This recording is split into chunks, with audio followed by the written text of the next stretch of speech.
Hello दोस्तों, नमस्कार, जय हिंद, जय भारत। वेलकम है आज का इस नए ब्लॉग में। आज के इस ब्लॉग में हम आपको बताएंगे कि दिल्ली में जो भी गवर्नमेंट क्वार्टर हैं, कहाँ पे आपको बहुत ही अच्छे क्वार्टर रहने को मिलेंगे और जहाँ पे सारी सुविधाएं से आप लेस हों। हर जगह हर तरह की सुविधा आपके परिवार को, आपके बच्चों को मिल सके, वैसी जगहों को मैं आपको शेयर करना चाहूँगा, साझा करना चाहूँगा आपके साथ में। तो आप हाल ही में जो मैंने एक वीडियो बनाया था सरोजनी नगर में, जहाँ पे कि 19 टावर जो है काफ़ी क्वार्टर्स वहाँ पे तैयार हो गए, फ्लैट्स तैयार हो गए हैं टाइप 2 के। तो मैं बात टाइप 2 की लेवल तक की करूँगा, ज़्यादा ऊपर की लेवल की बात नहीं करूँगा। सिर्फ टाइप 2 में जो एलिजिबल होते हैं उनके लिए मैं ये बात करना चाहूँगा कि टाइप 2 में रहने वाले जितने भी जो अफर्ट करते हैं टाइप 2 के लिए, तो उनको कहाँ पे रहना उचित रहेगा, जो कि बहुत ही बेहतरीन अपॉर्चुनिटी उनके भविष्य के लिए हो। सबसे मैं पहले आपसे ये कहना चाहूँगा कि जो सरोजनी नगर के क्वार्टर्स हैं, यदि आप वहाँ पे क्वार्टर लेते हैं तो वहाँ पे अगर आप बच्चों को केंद्रीय विद्यालय में पढ़ाना चाहते हैं, तो केंद्रीय विद्यालय उस इलाके में नज़दीक में नहीं है। तो वहाँ पे आपको ऑटो या कोई वैन वगैरह करा के ही बच्चों को भेजना पड़ेगा स्कूल के लिए, केंद्रीय विद्यालय में। बाकी रही बात, यदि आप आर के पुरम साइड में क्वार्टर्स लेते हैं, क्योंकि आर के पुरम में सेक्टर 1 से लेकर सेक्टर 13 तक यहाँ पे सेक्टर बने हुए हैं गवर्नमेंट क्वार्टर्स के, और यहाँ पे आपको 3 केंद्रीय विद्यालय मिलेंगे। और सबसे पहले तो मैं आपको प्रेफर करूँगा कि आप सेक्टर 8 आर के पुरम में आप अपने बच्चों को एडमिशन करा सकते हैं, और सेक्टर 8 में आपको गवर्नमेंट क्वार्टर भी रहने को मिल जाएगा। सबसे नंबर 1 लोकेशन भी है, और बच्चों का जो स्कूल है वॉकिंग डिस्टेंस में आपको कैंपस के अंदर ही मिल जाएगा।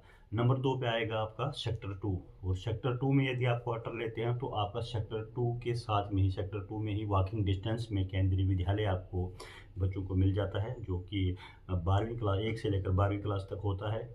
और नंबर 3 पे आप ले सकते हैं सेक्टर 4। सेक्टर 4 में भी केंद्रीय विद्यालय अंदर में ही है। उसका थर्ड नंबर पे हम लेते हैं, सबसे टॉप पे हमारा सेक्टर 8 का, और उसके बाद सेक्टर 2 और सेक्टर 4 उसके बाद में लेते हैं हम। केंद्रीय विद्यालय की भी यहाँ पे बनी हुई है कि कौन की किस किस प्रकार के यहाँ पे उसकी अपॉर्चुनिटी है पढ़ाने की, किसकी अच्छी विधि है, तो उसी प्रकार से मैं आपको बता रहा हूँ। तो ये अपॉर्चुनिटी आपको सेक्टर आर के पुरम में रहने के लिए इतनी सुविधाएं मिल सकती हैं। रही क्वार्टरों की बात, क्वार्टर यहाँ के बहुत पुराने हैं पर ठीक हैं, इतने ख़राब भी नहीं हैं। आप अगर चाहते हैं तो सेक्टर 5 सबसे अच्छे यहाँ पे क्वार्टर हैं, और सेक्टर 8 में सब, बाकी तकरीबन सब जगह पे पुराने हैं, पर जो जो क्वार्टर अच्छी तरह रिपेयर हुए हैं तो वो अच्छे क्वार्टर हैं, कोई दिक्कत नहीं है। सिक्योरिटी रीज़न के हिसाब से बहुत बढ़िया है, और वॉक करने के लिए भी बहुत काफ़ी अच्छे यहाँ पे सराउंडिंग एरिया है, बड़ा प्यारा है। आपके बाज़ार नज़दीक हैं, सब्ज़ी मार्केट नज़दीक है, सब नज़दीक पड़ जाता है यहाँ पे। ये सरोजनी मार्केट में सिर्फ आपको ही सिर्फ सरोजनी मार्केट का जो बाज़ार है वो नज़दीक पड़ेगा। बाकी वहाँ तो अगर आप सब्ज़ी लेने भी जाओ तो थोड़ा सा दूर ही जाना पड़ेगा। सरोजनी मार्केट की डिसअपॉर्चुनिटी ये है कि वहाँ पे आपको ये सुविधा नहीं मिल सकती है मार्केट वगैरह की। बाकी शफल्स की दुकानें वगैरह वहाँ खुल सकती हैं, ऐसी बात नहीं है। तो यदि आप इंडिया गेट साइड में रहना चाहते हैं तो वहाँ आपको अपना लोधी कॉलोनी है, लोधी कॉलोनी में आप क्वार्टर ले सकते हैं। विद्यालय का स्कूल है लोधी कॉलोनी में, आप अपने बच्चों को वहाँ पे डाल सकते हैं, या तो आईएनए में डाल सकते हैं। आईएनए में भी आपको केंद्रीय विद्यालय में बच्चों को पढ़ाने के लिए बहुत ही अच्छा स्कूल है। अगर उससे भी अच्छा आप स्कूल वहाँ उस इलाके में चाहते हैं तो आप एंड्रूजगंज के लिए एफर्ट कर सकते हैं। एंड्रूजगंज आपके बच्चों को पढ़ाने के लिए बहुत ही अच्छा स्कूल है वहाँ पे केंद्रीय विद्यालय का। फिर आपको वहाँ पे या तो सादिक नगर रहना पड़ेगा, या तो फिर वहाँ नज़दीक में एंट्रोजगंज के नज़दीक तो कोई ऐसा जी प्यारे क्वार्टर नहीं है टाइप 2 का कि आप वहाँ पे नज़दीक में रह सकें। या तो आपको सादिक नगर में रहना पड़ेगा, या तो फिर आपको लोधी कॉलोनी में रहना पड़ेगा। बच्चों को वैन से ही स्कूल, वॉकिंग डिस्टेंस पे आप बच्चों को नहीं भेज सकते हैं।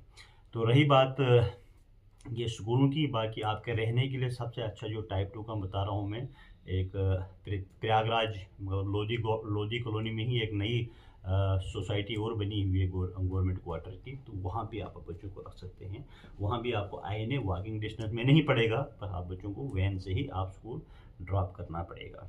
तो ये थी आज की जानकारी मेरी इस ब्लॉग बनाने का, क्योंकि मुझे काफ़ी कमेंट आ रहे थे जो मैंने सरोजनी नगर पे एक वीडियो बनाया था कि क्या है क्या नहीं, क्या सीनियरिटी होती है। देखो, सबसे बड़ी बात यह है कि जो भी गवर्नमेंट एम्प्लॉयज़ है उसको सीनियरिटी से वो नहीं रहता है कि मेरी इतनी सैलरी है तो मुझे कौन सा मिलेगा, मुझे 10 साल सर्विस होगी तो मुझे मिलेगा कि नहीं मिलेगा। जो भी गवर्नमेंट एम्प्लॉयड हैं, एज़ पर जो जो उनकी वैकेंसी रहती है उस जिस हिसाब से उनकी सीनियरिटी रहती है उस हिसाब से क्वार्टर अलॉट होते रहते हैं। तो बहुत क्वार्टर हैं क्योंकि 19 टावर हैं और हर टावर में 88 क्वार्टर हैं, तो आप लगाइए कितने क्वार्टर बनते हैं, तो हो सकता है कि वहाँ पे क्वार्टर आपको मिल जाएगा।